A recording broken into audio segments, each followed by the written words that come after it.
a essayé de tous les remettre quand j'étais petite. Vous êtes né comme ça. Vous m'avez menti. C'est monstrueux. Monstrueux. C'est ça ta dot. Et le reste? J'ai besoin encore un peu de temps. Quel temps? Il n'y en a plus du temps. J'espérais juste que vous soyez différents. Et moi que vous soyez comme les autres.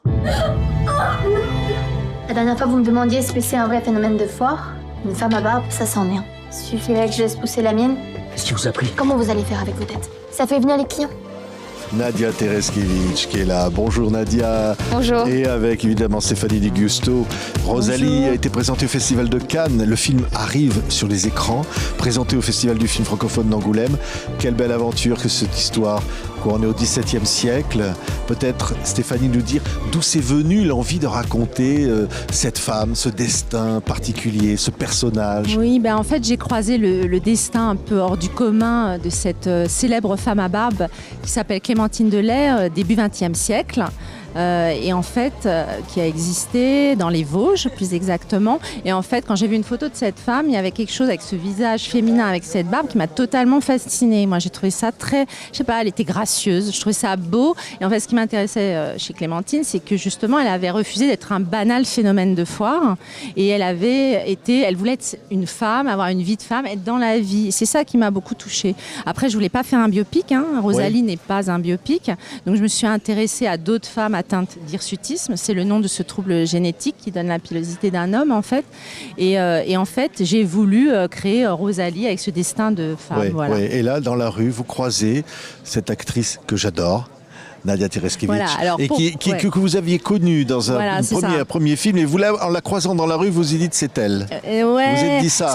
C'est plus complexe que ça, parce que c'est ce que j'explique. C'est-à-dire que pour un rôle comme ça, il a fallu faire des essais avec une barbe et un costume. Et j'avais fait de nombreux essais, en fait, où j'étais pas satisfaite parce que j'arrivais pas à y croire. Et tout d'un coup, je croise Nadia dans la rue et malgré son masque, je reconnais ses yeux et je vois la danseuse que j'avais tournée dans mon premier film. Et je lui dis, viens passer des essais. Et là, il y a eu une évidence, en fait, parce que la plupart des actrices se grattaient, se regardaient dans un miroir, chantaient bien qu'il y avait quelque chose qui dérangeait. Et c'est normal pour un rôle aussi étrange et risqué. C'est pas évident, Nadia. C'est pas évident. Nadia, et en fait, Nadia, c'était c'était incroyable. évident. Nadia, quand même, se voir proposer un rôle avec une barbe. Ça, c'est inattendu. C'est inattendu, ça arrive pas de lire... Enfin, c'est pas tous les jours qu'on lit des histoires... Enfin, moi, j'ai été bouleversée par l'histoire d'amour. J'ai vu ce grand destin de cette femme et qui m'a bouleversée. Et j'ai tout de suite voulu... En fait, il y a quelque chose de très intéressant à questionner sa féminité. C'était dérangeant, c'était pas facile au début. C'était même...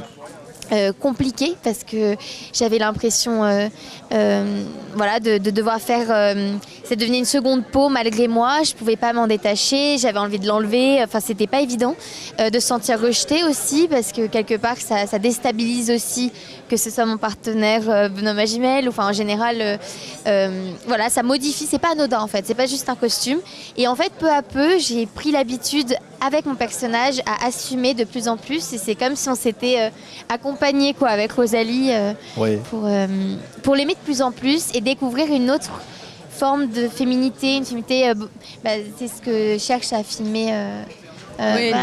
L'idée c'était de faire ressentir une sensualité là où on s'y attend pas en fait, de faire naître quelque chose de beau, de troublant, loin de tous les codes qu'on peut voir sur les écrans où on voit souvent des corps très lisses. Oui, regardez la bande-annonce de Rosalie. Vous êtes belle, Rosalie. Je vous fais pas de honte.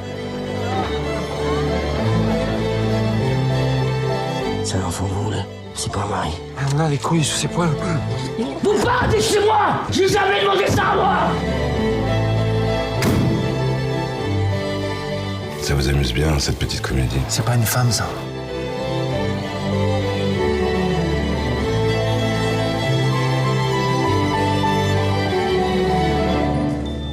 Là, on découvre dans cette bande-annonce Benoît Magimel, qui est extraordinaire. Il y a Benjamin Biolay aussi qui va dans ce film et qui nous amène comme ça dans presque un conte, presque par moment du domaine du fantastique au fond. et en même temps, je voulais vraiment ancrer le personnage quand même dans le réel pour y croire. Mais quelque part, il y a quelque chose, c'est un film sur la croyance. Est-ce qu'il faut encore croire à l'amour? Donc c'est aussi très christique. À un moment, elle a le visage à la fin, on a l'impression que c'est le Christ, quoi.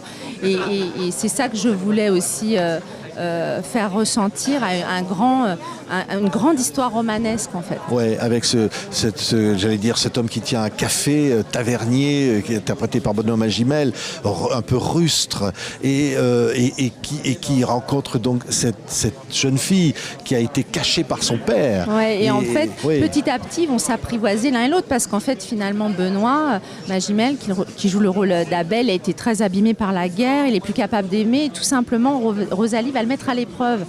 Elle veut être aimée comme elle est par cet homme. Et tout d'un coup, les sentiments vont naître à travers un désir qui leur échappe, tout simplement. C'est incroyable ce duo que vous faites avec Benoît Magimel. Comment ça s'est passé sur le tournage, Nadia? C'est fou parce que déjà, Stéphanie ne voulait pas qu'avec Benoît on se rencontre avant. Oui. Donc on s'était vus par hasard à Cannes. On s'est croisés dans la rue et on s'est rapidement dit qu'on n'avait pas le droit de se dire bonjour. On s'est fait vite fait une bise. Ah, vous n'aviez pas le droit de vous voir? Non, on n'avait pas le droit de se voir. Et même en arrivant sur le plateau, même dans les loges, j'étais cachée. On attendait que Benoît rentre. Donc la première rencontre dans l'action, même pas les répètes, l'action, c'était le premier regard que Rosalie a pour Abel. Et c'est vrai qu'il y a quelque chose de très particulier à créer ces conditions-là, parce que même Benoît, il est incroyable aussi parce qu'il crée une vraie atmosphère il y a quelque part un peu la réalité et la fiction qui se mêlent, dans le sens où il y avait un mystère autour de lui que j'ai jamais d'ailleurs compris. Et du coup, ça a créé avec Rosalie, entre Rosalie et Abel, comme la naissance d'un désir, d'une rencontre. Ben oui, mais un mot, parce que est-ce que c'est vrai qu'il vous a demandé un jour de lui donner une baffe sur le... Vous savez ça? Ben, je sais pas. Il vous a demandé avant une scène. Il a dit, tu donnes-moi une baffe. Non, mais il est imprévisible, Benoît, parce qu'en fait... Non, mais c'est génial parce qu'il crée des moments, mais même des fois... vous l'avez fait, Nadia? Vous lui avez donné une baffe? Non, mais c'était horrible. C'était horrible parce que je n'y arrivais pas, et en fait, il demandait tellement... Mais en réalité, Stéphanie n'a même pas pris la baffe, mais elle a pris le regard après ou avant, je sais plus. Mais donc vous avez donné une grande baffe? J'ai donné une baffe à Benoît Magimel, si c'est ça la question. Oui. Pas trop fort quand même, Nadia. Franchement, je crois que je lui ai fait mal et il a rien dit. C'est carrément. Non, mais c'est magnifique en même temps. C'est vraiment des comédiens qui vont jusqu'au bout, quoi. C'est ça, formidable. Et qui prennent des risques, il n'a pas peur, il invente toujours. Nadia, c'est pareil. Et du coup, c'est là où, en fait, quand c'est intéressant, c'est que tout d'un coup, on crée le film ensemble, tout simplement. Parce que ce que tu oublies de dire aussi, c'est qu'on a tourné dans l'ordre chronologique. Donc, on a créé le film ensemble, finalement. Oui, magnifique. Fanny, elle est avec nous. Et on avait un truc très intimiste en fait pendant le film. Le maquillage, tout ça, c'était vous logiez au même 2 endroit. Minutes, c'était rapido, bim boum bam. Allez, un petit poil par-ci par-là. Non, ce qu'elle dit pas, c'est qu'elle se levait à 4h du matin. Voilà, il y avait toute une préparation qui prenait des heures et des heures, et c'était un fardeau de tous les jours. Mais je pense que ça l'a beaucoup aidé justement à incarner le personnage charnellement. Mais c'est un magnifique film sur la droit à la différence, sur la féminité. Qu'est-ce que c'est? C'est vrai que c'est un truc. C'est hyper actuel, quoi. C'est quelque chose d'aujourd'hui. Hein. Oui, complètement. Comment être comme on a envie d'être, en fait. Voilà. Un féminisme nuancé, j'ai envie de dire. Oui, Nadia, c'est vrai, ça? En tout cas, moi, je regardais le personnage comme une femme qui a envie d'aimer, qui a envie d'être aimée, qui a envie d'avoir des enfants, qui a envie de vivre sa vie de femme et d'être acceptée comme elle est. Et c'est vrai que c'est un combat. Et ça résonnait aussi... je m'y suis identifiée pour plein de raisons. J'espère que les gens vont s'identifier. En tout cas... Voilà, je pense qu'au final, on oublie même le sujet de la barbe ou quoi que ce soit. Ouais. C'est vraiment une histoire d'amour, et c'était ça qui primait. Est-ce que Abel, cet homme un peu rustre, va par amour accepter cette différence et défendre cette femme parce qu'il l'aime? Merci infiniment. Merci à vous. Merci à vous. Beau film, très beau film. Nadia Tereskevich, extraordinaire comme d'habitude. Elle est Rosalie de Stéphanie Di Giusto. Merci beaucoup. Merci à vous. Merci.